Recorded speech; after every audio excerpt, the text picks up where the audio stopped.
Bonjour et bienvenue, j'espère que tu vas bien. Aujourd'hui je voulais aborder un autre sujet essentiel pour les victimes de traumas dans l'enfance et notamment de l'inceste. C'est la réaction de la famille quand on a révélé les faits. Si tu as déjà parlé de ce que tu as vécu, j'imagine que tu sais à quel point de telles révélations peuvent tout changer au sein d'une famille. Que les réactions sont souvent inattendues et qu'elles peuvent parfois être douloureuses et que tu peux te sentir seule et isolée. Et que tu peux te sentir aussi perdue au milieu de tout ça parce que c'est très compliqué à vivre. Donc déjà c'est important de te dire que révéler l'inceste c'est un acte de courage immense. Donc déjà si tu as fait ce pas, c'est que tu es très courageux ou très courageuse et bravo à toi. Mais malheureusement, la famille ne réagit pas toujours et même rarement comme on le souhaite. Donc il y a certaines personnes qui vont te soutenir, qui vont te croire, qui vont te protéger, qui vont être là pour toi. Mais il y en a aussi qui vont choisir le silence, le déni et qui parfois même qui vont refuser de te croire. Il y a certaines personnes qui peuvent même être totalement exclues de la famille suite à la révélation des faits malheureusement. Donc c'est vrai qu'il y a quand même beaucoup de familles qui vont choisir de minimiser les faits ou même carrément les nier pour protéger l'image de la famille. Et c'est vrai que en fait la famille c'est une institution comme une autre. C'est une institution comme je sais pas, l'éducation nationale, comme l'église, et c'est une institution où c'est vrai que l'image va être hyper importante. Ce que les autres, l'extérieur va penser, c'est hyper important, et que bien souvent la famille va choisir de protéger une fausse image de famille où tout va bien, une famille modèle. Et pour ça, ils vont être prêts à sacrifier finalement la personne qui a été victime d'inceste. Donc évidemment, cela peut créer un sentiment de trahison, d'abandon, de colère, d'injustice, mais aussi une grande solitude. C'est vrai qu'on peut se retrouver à perdre des liens ou parfois même à couper les ponts avec certaines personnes de sa famille, voire toute sa famille. Parfois c'est vraiment quelque chose qui est essentiel pour pouvoir se protéger. Donc face à ces réactions, il est surtout important de se rappeler que tu n'es pas responsable des sentiments et des réactions des autres. Ça c'est hyper important de le comprendre parce que on a tendance à culpabiliser et à se responsabiliser sur des choses sur lesquelles en fait on n'a aucun contrôle. Et c'est aussi important de rappeler que tu as le droit de te protéger, tu as le droit de poser tes limites et de choisir qui tu veux garder dans ta vie. Parce que bien souvent quand il s'agit de la famille, on va dire que la famille c'est sacré. Il y a encore beaucoup de gens qui vont t'attaquer là-dessus, qui vont estimer que parce que c'est la famille on doit tout pardonner, que l'important c'est de garder toujours les liens, peu importe ce qui est arrivé.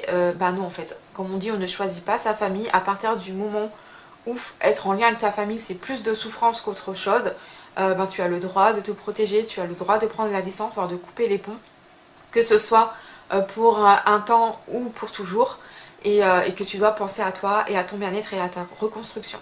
Et après, on est d'accord que c'est quelque chose qui est difficile, donc c'est normal de ressentir de la tristesse, c'est normal de ressentir de la déception, de ressentir de la confusion aussi peut-être, de la colère, enfin voilà, peu importe ce que tu ressens, à partir du moment où tu le ressens, sache que c'est totalement légitime et que c'est important d'écouter aussi tes ressentis et tes émotions et que ça compte. Donc pour traverser cette période qui peut être vraiment très difficile et douloureuse, voici quelques conseils que je peux te donner. Donc déjà, entoure-toi de personnes bienveillantes, de personnes qui te croient, qui ne te jugent pas et qui te soutiennent réellement, même si cette personne ne fait pas partie de ta famille. C'est hyper important. L'entourage, ça joue un rôle vraiment important. Moi je sais que depuis que je me suis entourée d'amis, de vrais amis qui sont saines, bienveillantes, qui sont dans la compréhension, qui sont jamais dans le jugement ou dans la critique, qui m'aiment et m'acceptent telle que je suis et qui sont réellement là pour moi, ça a tout changé vraiment. Donc ça c'est hyper important de savoir bien s'entourer. N'hésite pas aussi à rejoindre des groupes de parole, des associations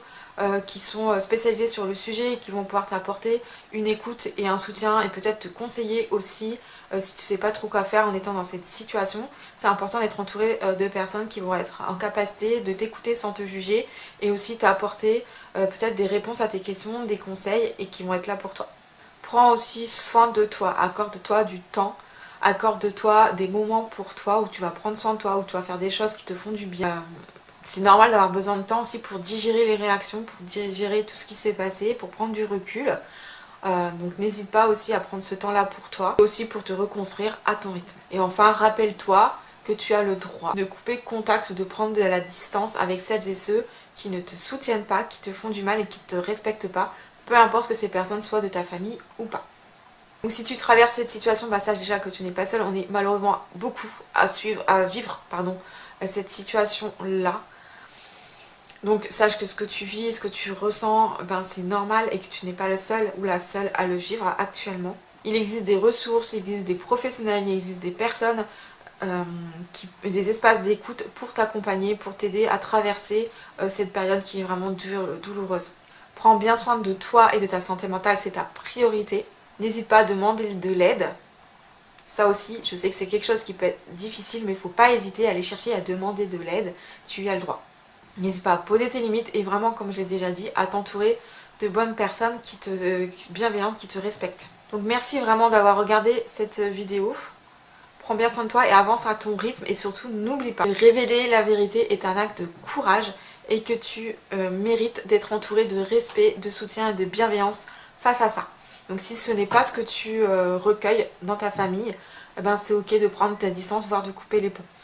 Donc vraiment c'est quelque chose que j'ai moi-même vécu, j'ai déjà fait plusieurs vidéos, n'hésite pas à aller les voir sur ma chaîne sur ce sujet parce que c'est un sujet tellement important quand on a vécu des violences intrafamiliales et surtout bah, vraiment prends bien soin de toi, sache que tu n'es pas seule et sache que ce que tu ressens est légitime et que tu as le droit de faire tout ce que tu as à faire pour te protéger. Donc merci encore, n'hésite pas à t'abonner pour soutenir mon travail, merci aussi de liker, partager et commenter mes vidéos pour m'aider à me faire connaître, à monter dans l'algorithme et donc à diffuser ma vidéo à le plus de monde possible. Et puis ben, je te donne rendez-vous très vite pour une nouvelle vidéo et en attendant surtout, prends bien soin de toi.